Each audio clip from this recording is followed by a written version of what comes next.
welcome. My name is Diana Loderhose. I'm the international editor here at Deadline. We are at our Red Sea studio here in Jeddah, and I'm delighted to be welcomed today by Cynthia Erivo. Hello. Thank you so much for being here. Thank you for having me.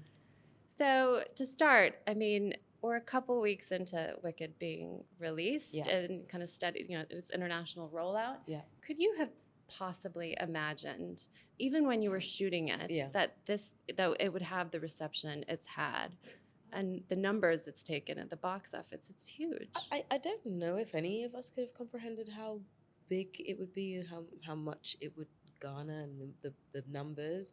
I think we all had an understanding that we were doing something quite special, but I'm not sure that we realized that it would be as special to everybody else as it was to us. So I think that's the thing that I have been really moved by, that we've all been very surprised and moved by. We knew it had its fans because we're the fans as well, but for it to have been able to reach new audiences and new people who are coming to the musical for the first time and finding that they connect with it, it's been really, really wonderful. Yeah. I mean, there must have been a big challenge in kind of making the role of Elphaba as your own when it had been played by so many other people before. How did you kind of approach that? I think the only way to approach anything that's been played by other people is, one, to have an awareness of the fact that it's been played by other people and to be respectful of that. And Adina is the architect, so I wanted to be respectful of what she had done already because she's built something, and the reason it worked in the first place was because of her. She put it first. And then you have to find out what the truth of it is to yourself. So I had to find out how to make Elphaba truthful to me. I can't play it like Adina because Adina did that already. I can only play it like me. I only have what I have in my head. I only have my own memories, my own experiences, and those are the things that I can use to inform what Elphaba becomes and who she is. So that's all I can use. That's what I did. Yeah, I tried to figure out what her journey was through the experiences that I've had, the knowledge that I have about what feels like to be the odd one out, one that doesn't fit in, a person who's been bullied, all of those things. And I use those truths. Yeah.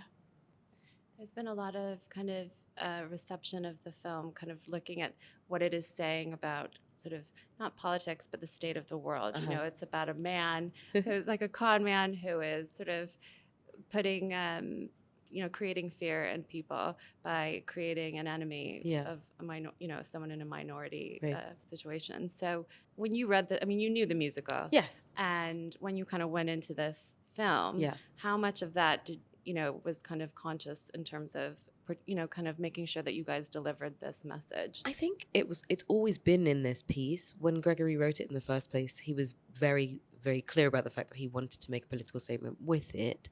And 21 years ago when it was put on stage, it still had that. The Wizard of Oz itself still has that. I think, unfortunately and fortunately, this message is present now, and it will always be. It's an evergreen subject that will keep being necessary to learn over and over again until we don't need to learn it again. And I think we happen to just be as faithful as we possibly could to the storytelling. Gregory was very clear that he wanted us to keep that as part of something that he had written all those years ago, and I hope we were faithful to it because I think it's important. It's an important story to tell. It's an important lesson to learn, and I think we're still going to need it in a few years anyway. Yeah. So at least it's there for us to go back to learn. Yeah. I was saying to you before we started this interview about how emotional my response to the film was, as it has been to so many watching the film.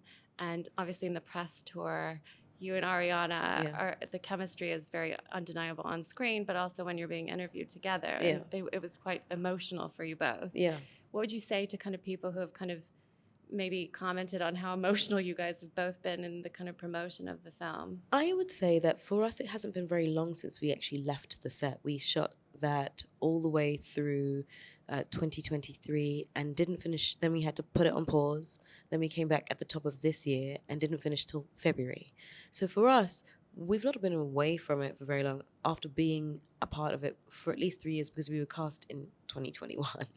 So it's been a long journey, and we've kept it all to ourselves. We haven't spread anything. We haven't told anyone our stories. So only now we're being able to process the things that we've experienced, process the stories that we've told together, remember the things that we had to put into these characters in order to tell the stories as truthfully as we can. And it's an emotional process to go through, on top of which both of us are living out our dreams.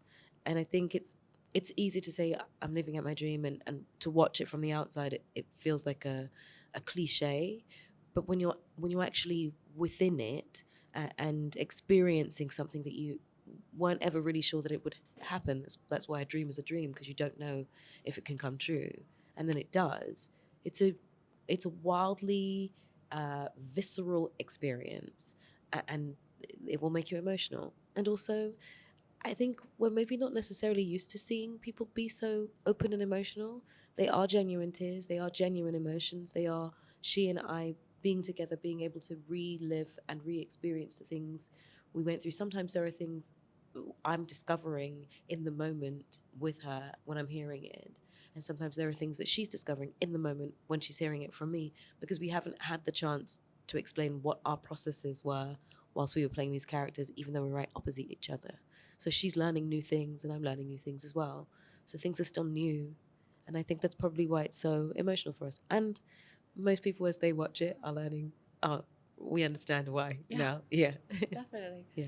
I just wanted to ask one more question about your production company, Yes. Edith's Daughter. Yeah. So you've just done this huge film with Universal. Yes. You've just signed a first look deal with them. Yeah. It's incredible. Thank you. I know you have a couple of projects percolating. I wonder if you could tell us a little bit about what that pact means, and also what we can expect to see come out of it. What kind of stories you are kind of aiming to tell through Edith's Daughter? I really want to find some untold, untreaded ground. It's obviously female focused, but I think it's about finding ways to make the other seem less othered.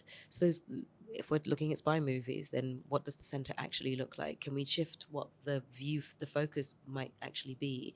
Because you have your John Wicks, and you have your big tentpole movies that usually star men. Now, how do we figure that out and make that about women? How can we figure that out and make that a black woman or an Asian woman? Or how can we change or open the aperture on what film really looks like? That is what the pact is, to be as creative as we possibly can, and to open the aperture on who gets to play those leading central roles. I would love to play some of them, but I have no interest in playing all of them at all. I really want to open it up to new faces, new people who haven't had the chance to get in the center of something and deserve the chance to do that. And that's what I'm really excited about, being able to make something with someone else's face on the packet, And you'll take producer's role in that. Yeah. Okay. Yeah. Anything you can tell us about? Not yet. I There's don't a want to get in couple that trouble. have been out I think there. there's one that we have that's Raising Wild was Raising Wild is a one, TV show. Yeah. That's a TV show. Yeah. And The Rose, the Bette Midler. So The Rose, we're doing this Searchlight. Okay. Yes, gotcha. but That's that was not part of the pact. no. That's a deal. through Edith's Daughter. Yeah, that's through Edith's Daughter. We signed that deal a little while ago. We have it being written right now. We have a script being written, and once that script is written, we're pretty good to go, I think. Searchlight is very excited about doing that too. Yeah. Great. Yeah. Thank you so much for being with us today. Thank you very much for having me.